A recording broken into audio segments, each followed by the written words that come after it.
Subscribe करिए हमारे channel target UP TET CTET को और बेल आइकन को दबाइए।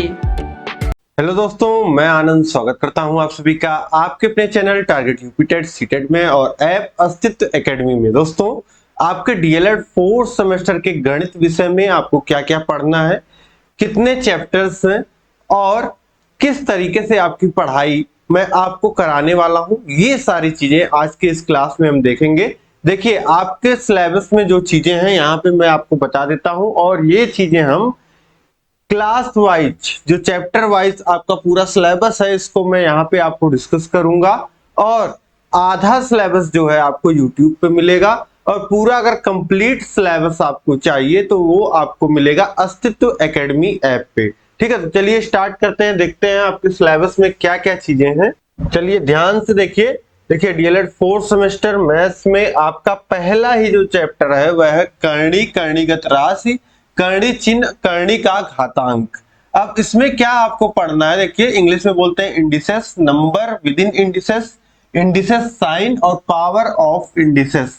अब आपने किसी संख्या पे इस तरीके से ये करणी चिन्ह लगा हुआ देखा होगा, ठीक।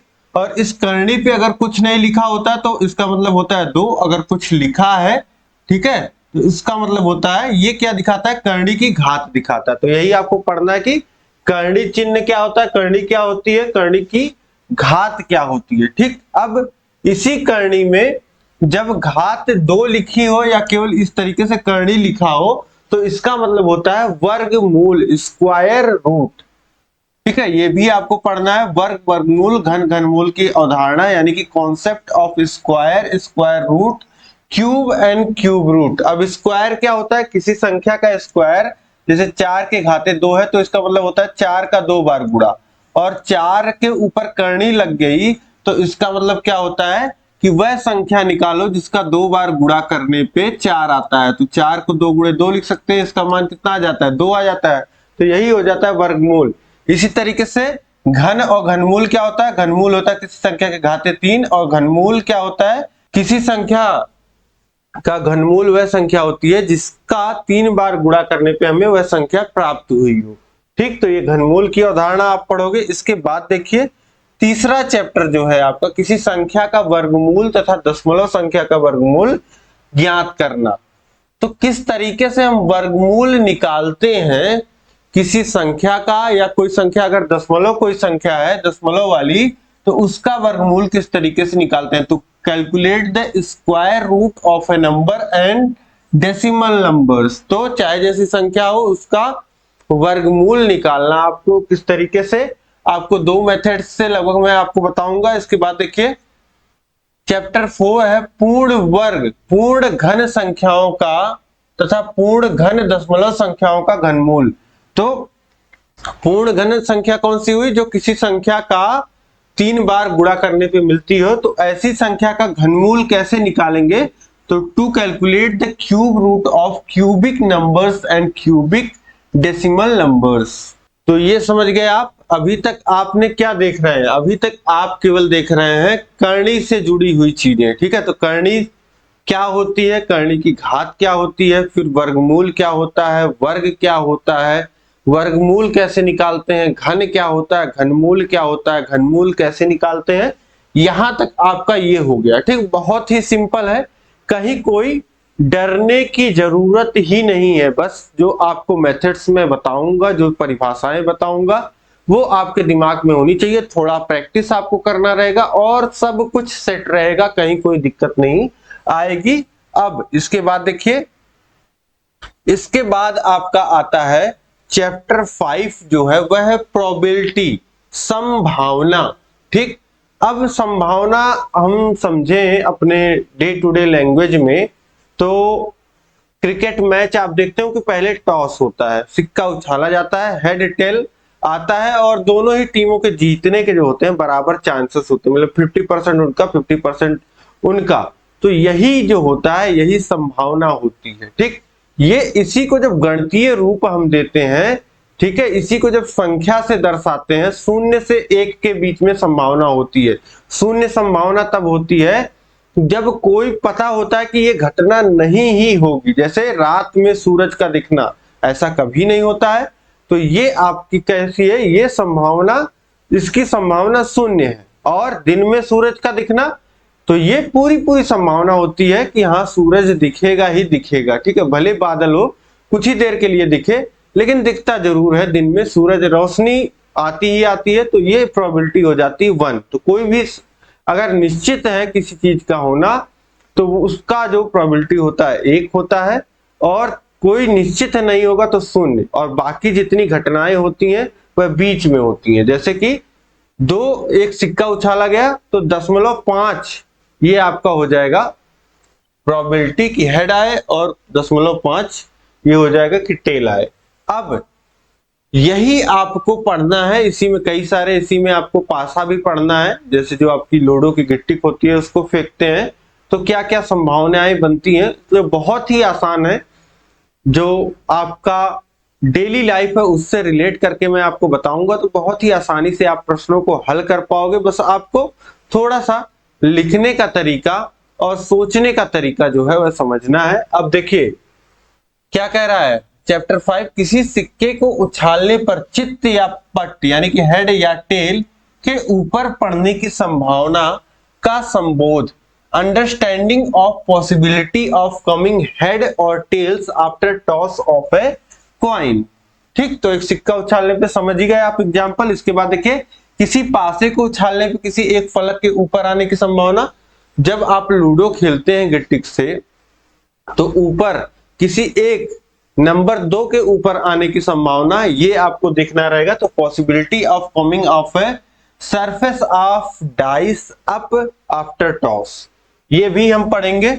2 या 3 सिक्कों को एक साथ फेंकने का प्रयोग, एक्सपेरिमेंट ऑफ थ्रोइंग टॉस 2 और 3 कॉइन्स टुगेदर। एक साथ आप 2 सिक्के उछालते हैं तो आपको क्या क्या रिजल्ट देखने को मिल सकते हैं, क्या क्या संभावना बन सकती है, और उसमें से एक घटना के होने की क्या संभावना होगी, क्या प्रोबेबिलिटी होगी, इसको कैसे लिखते हैं, कैसे निकालते हैं, ये देखना रहेगा। अब एक एक्सपेरिमेंट जिसमें बहुत सारे इवेंट्स आपको मिलते हैं, 36 इवेंट्स, वो है 36 घटनाएं हो सकती हैं, वो है 2 पासों को एक साथ फेंकने का प्रयोग, experiment of throwing toss 2 dice at once. 36 घटनाएं होंगी और बहुत ही आसानी से इन सभी 36 घटनाओं को आप समझ पाओगे। एक बार में मैं आपको दिखा दूंगा कि हाँ ये पहले पे 1 आ रहा है तो दूसरे पे 1 से लेकर 6 तक आ सकता है, ये सारी चीजें। और संभावनाओं का दैनिक जीवन से संबंध, ये तो आपने रिलेशन आप देख ही रहे हो कि संभावना जो है, सिक्का उछालते हैं तो ये भी तो दैनिक जीवन में ही कर रहे हैं, तो इसी तरीके से ये थोड़ा सा रिलेट करके आपको पढ़ लेना होगा प्रोबेबिलिटी से। तो 2 चीजें अभी मेन आपने देखा, करड़ी और संभावना प्रोबेबिलिटी। अब इसके बाद देखिए अवर्गीकृत आंकड़ों की माध्यिका एवं बहुलक ज्ञात करना, calculation of median and mode of non classified data. ठीक, अब मान लीजिए कि आपके क्लास में 40 बच्चे हैं, 40 बच्चों ने जो जो नंबर पाए आप ऐसे नोट करते गए कि हाँ ये इन्होंने इनको इतना नंबर, मतलब रोल नंबर के हिसाब से नोट कर लिया। चाहे जैसे आपको 40 आंकड़े मिल जाएंगे और वो कैसे होंगे, अवर्गीकृत होंगे, मतलब किसी को एक क्रम में आपने नहीं लगाया, बस नोट कर लिया है।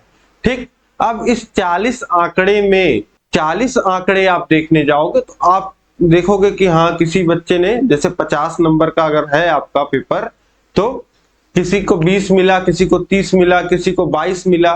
तो इस तरीके से आप अनुमान लगाने में आपको 40 संख्याएं देखनी पड़ेंगी। लेकिन वहीं पे अगर बोल दिया जाए कि ऑन एन एवरेज सबको जो है वह 32 नंबर मिले हैं, तो आप समझ गए कि हाँ जितने भी हमारे 40 साथी हैं उनको लगभग सबको 32 नंबर मिले हैं औसतन। तो ये आपके लिए एक फीडबैक हो गया कि हाँ आप समझ गए कि हाँ 32 नंबर मिले हैं औसतन। तो इसी तरीके से ये क्या है, अवर्गीकृत आंकड़े जो आपको पढ़ना है, माध्यिका एवं बहुलक पढ़ना है, calculation of median and mode आपको पढ़ना है। तो ये माध्यिका और बहुलक भी आपको जानकारी देते हैं किसी आंकड़े के बारे में। ठीक है, तो वो आपको वही अवर्गीकृत आंकड़ा, यही 40 बच्चों ने जो नंबर पाया या ऐसे ही कुछ दिया रहेगा, उसका माध्यिका बहुलक किस तरीके से निकालते हैं, क्या होता है माध्यिका बहुलक, ये आपको देखना रहेगा। इसके बाद देखिए त्रिकोणमितीय अनुपातों की अवधारणा। 0, 30, 45, 60, 90 के कोणों की त्रिकोणमितीय अनुपात ज्ञात करना। ये बहुत ही आसान है, ट्रिग्नोमेट्री। कई लोगों को त्रिकोणमिति कठिन लगती है, तो ये बस राइट एंगल ट्रायंगल जो समकोण त्रिभुज आपका होता है उसी का खेल है। ये समकोण त्रिभुज में क्या क्या चीजें होती हैं, साइन कॉस थीटा, ठीक है, बहुत ही आसान लगेगा आपको। मैं ऐसे बताऊंगा कि पूरा एकदम जो है आपको त्रिकोणमिति हलवा लगने लगेगा, ठीक है। बहुत ही आसान है, बहुत ही लिमिटेड चीजें आपको सीखनी है, ठीक है। जब बहुत सारे फंक्शंस दिए रहते हैं, उनको एक दूसरे में चेंज करना रहता है, तब दिक्कत आती है। यहाँ पे बहुत ही लिमिटेड आपको चीजें पढ़नी है और बहुत ही आसानी से आप हल कर लोगे। अब देखिए 12 है लंबवृत्तीय बेलन एवं लंबवृत्तीय शंकु की अवधारणा तथा इसका आयतन एवं संपूर्ण पृष्ठ।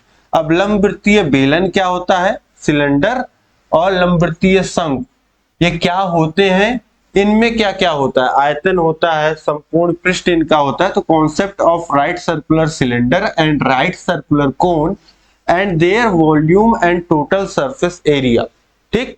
तो कोई स्ट्रक्चर आप पढ़ रहे हो, कोई आकृति आप पढ़ रहे हो, तो उसके बारे में हम देखते हैं कि वो कितना स्पेस ले रहा है, वही आपका आयतन हो जाता है, वॉल्यूम हो जाता है, और वो कितना उसका सरफेस एरिया है, कितना पार्ट आप बाहर से टच कर सकते हो, वो सरफेस एरिया होता है।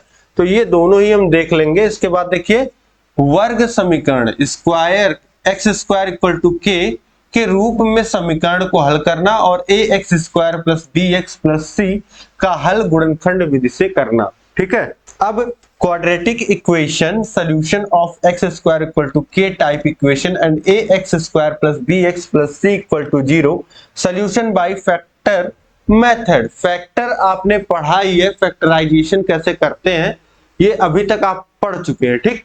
लेकिन फिर से मैं आपको फैक्टराइजेशन पढ़ाऊंगा, ठीक है। मतलब एक समीकरण इस रूप में आपको दिया रहेगा, आप आसानी से इसको दो गुणे के रूप में लिख पाओगे और यहीं से आप किसी भी समीकरण का हल क्या होता है, किसी भी समीकरण का हल वह मान होता है जिसको अगर हम यहाँ पे रख दें x की जगह, तो इधर 0 है तो इधर भी इन तीनों का योग क्या हो, 0 आ जाए, ठीक है। x का मान जो होता है, x का वह मान जो समीकरण के दोनों पक्षों को बराबर दिखा दे, ठीक है, जिसके लिए यह समीकरण सही हो जाए, वही क्या होता है, x का हल होता है, समीकरण का हल होता है, ठीक। तो ये आप बहुत ही आसानी से इन समीकरणों को हल कर पाओगे, ठीक। अब इसके बाद देखिए क्या है, दो अज्ञात राशि वाले रेखीय युगपत समीकरण, linear equation of two unknown quantity simultaneous equation, ठीक है। तो दो अज्ञात राशि जिसमें रहे, जैसे अभी तक आप देख रहे हैं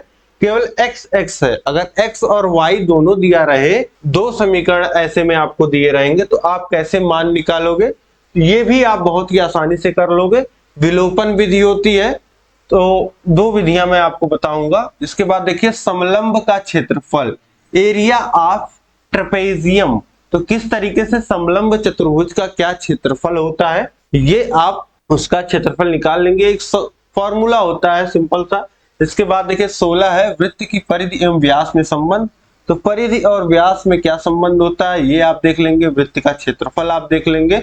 तो वृत्त पढ़ लेंगे आप और ये समलंब आप पढ़ लेंगे। इससे पहले आकृति आपने पढ़ा लंबवृत्तीय शंकु और लंबवृत्तीय बेलन, ठीक है। तो ये आकृतियां हो गई। और चतुर्भुज बहुत ही डिटेल में आप पढ़ेंगे कि चतुर्भुज क्या होता है, इसके विकर्ण, संलग्न भुजाएं, सम्मुख तथा व्याह, कोणों का बोध, meaning and the concept of quadrilateral, it's diagonals, adjacent sides, opposite sides and comparison of exterior angles, ये आपको देखने को मिलेगा चतुर्भुज।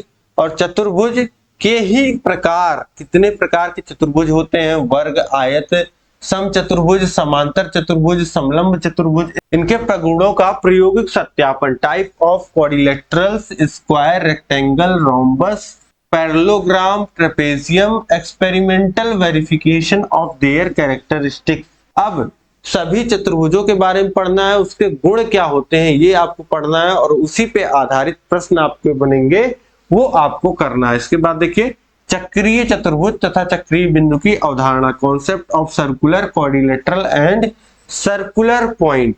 तो एक वृत्त पे जब किसी चतुर्भुज के चारों जो होते हैं शीर्ष जो होते हैं वह स्थित होते हैं तो चक्रीय चतुर्भुज हो जाता है और आसानी से यहाँ पे चक्रीय चतुर्भुज की प्रॉपर्टी आपको देखने को मिलेगी और उसी पे आधारित प्रश्न आपको देखने को मिलेगा।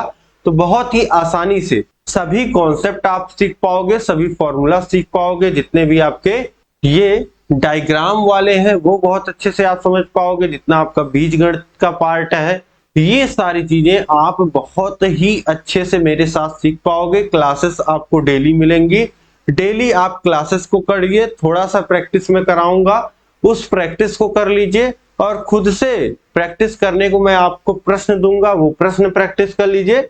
आपका मैथ जो है ऐसे बूम करेगा, उठ जाएगा, जो आपका जो नॉलेज था बहुत अच्छे से आप चीजें सीख पाएंगे, कहीं कोई प्रॉब्लम आपको मैथ में रह ही नहीं जाएगा। अगर आपने क्लासेस को कर लिया उसके बाद मैं प्रैक्टिस तमाम कराऊंगा ही आपको। आपकी राजन सीरीज आती है, पवन सीरीज आती है, प्रीवियस ईयर क्वेश्चन पेपर आपके हो रखे हैं, तो सब मैंने पढ़ाया है पहले भी, दोबारा भी मैं आपको पढ़ाऊंगा और बहुत अच्छे ढंग से इस तरीके से इंटरेक्टिव मैनर में आप पढ़ पाओगे। कहीं कोई दिक्कत हो तो आप डाउट पूछ पाओगे।